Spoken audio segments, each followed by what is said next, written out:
मेरे प्यारे बच्चों, आप सभी को होली की ढेर सारी शुभकामनाएं। 14 मार्च 2025 आप सभी के जीवन में इस होली की पवित्र दिन आप सभी के जीवन में ढेर सारी शुभकामनाएं बना रहे, जीवन में खुशियां भरा रहे। क्या क्या भरा रहे? जल्द से जल्द, जितनी जल्द हो सके कॉल लेटर घर तक, घर की चौखट चूम ले। तो आज हम नदी के बारे में कुछ डिस्कशन करेंगे, जिसमें भारत में बहने वाली नदियाँ। तो भारत में बहने वाली नदियाँ दो टाइप्स होते हैं। पहला टाइप्स होता है हिमालयी नदियाँ, दूसरा टाइप्स होते हैं प्रायद्वीपीय भारत की नदियाँ। तो आज हम प्रायद्वीपीय भारत की नदियाँ में गोदावरी, कृष्णा, कावेरी में कोई एक पर डिस्कशन करेंगे, फिर एक कंप्लीट वीडियो बनाएंगे। पहले एक छोटा छोटा वीडियो बनाएंगे, ठीक है मेरे प्यारे बच्चों। तो गोदावरी नदी, गोदावरी नदी, गोदावरी नदी। तो गोदावरी नदी कहता है किसको? पहला नंबर, प्रायद्वीपीय भारत की सबसे लंबी नदी है गोदावरी। पहला पॉइंट है प्रायद्वीपीय भारत की सबसे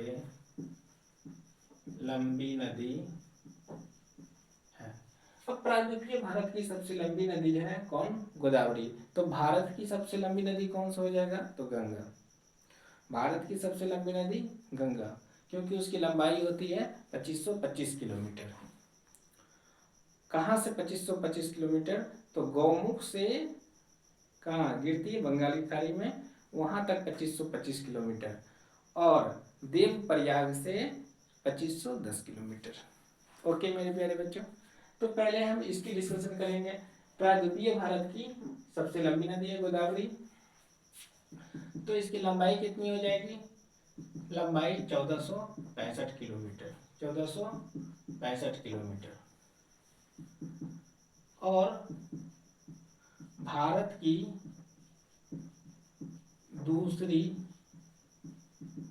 सबसे लंबी नदी है गोदावरी।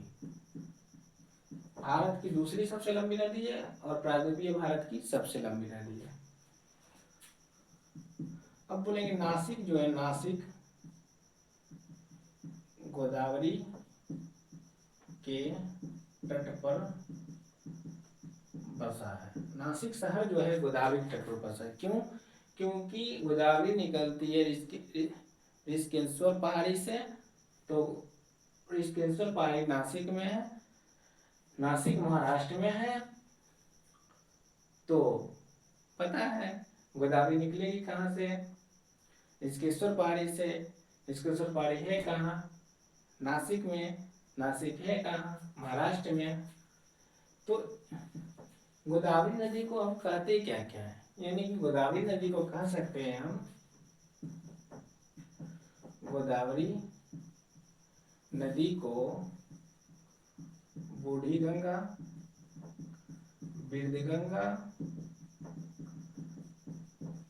दक्षिण गंगा कहते हैं।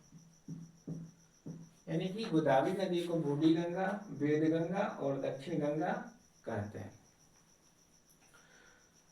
तो दक्षिण भारत की गंगा कौन सा हो जाएगा? कावेरी। दक्षिण भारत की गंगा कावेरी और दक्षिण गंगा गोदावरी। तो इसकी बहाव क्षेत्र क्या आ जाएगा? बहाव क्षेत्र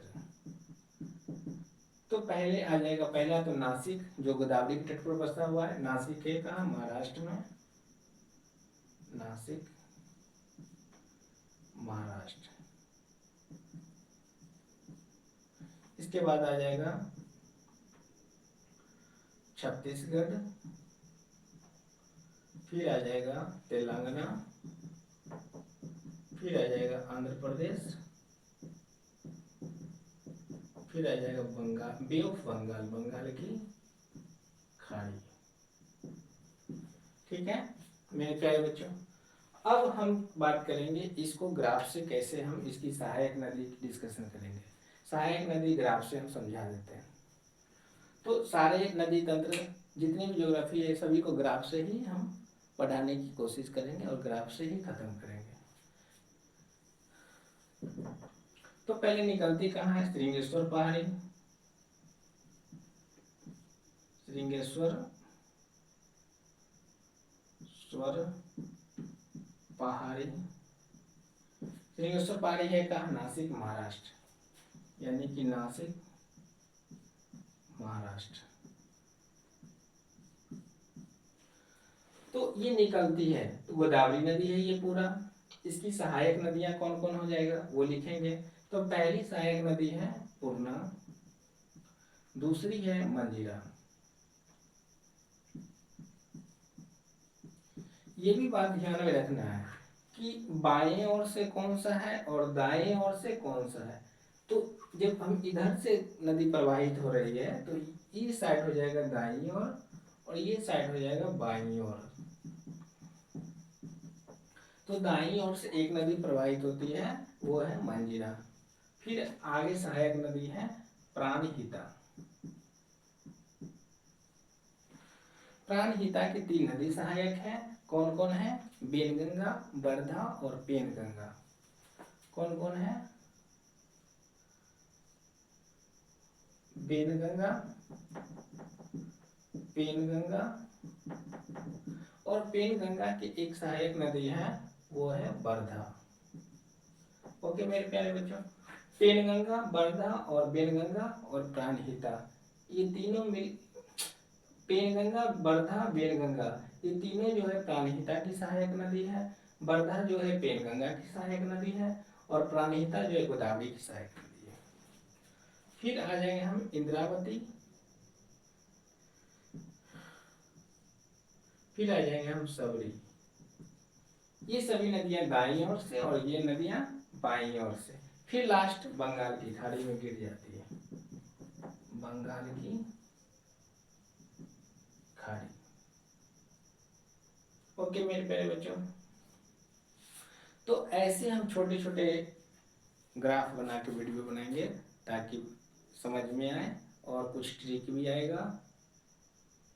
तो ऐसे कर करके हम सारे ज्योग्राफी को एंड करने की कोशिश करेंगे। धन्यवाद।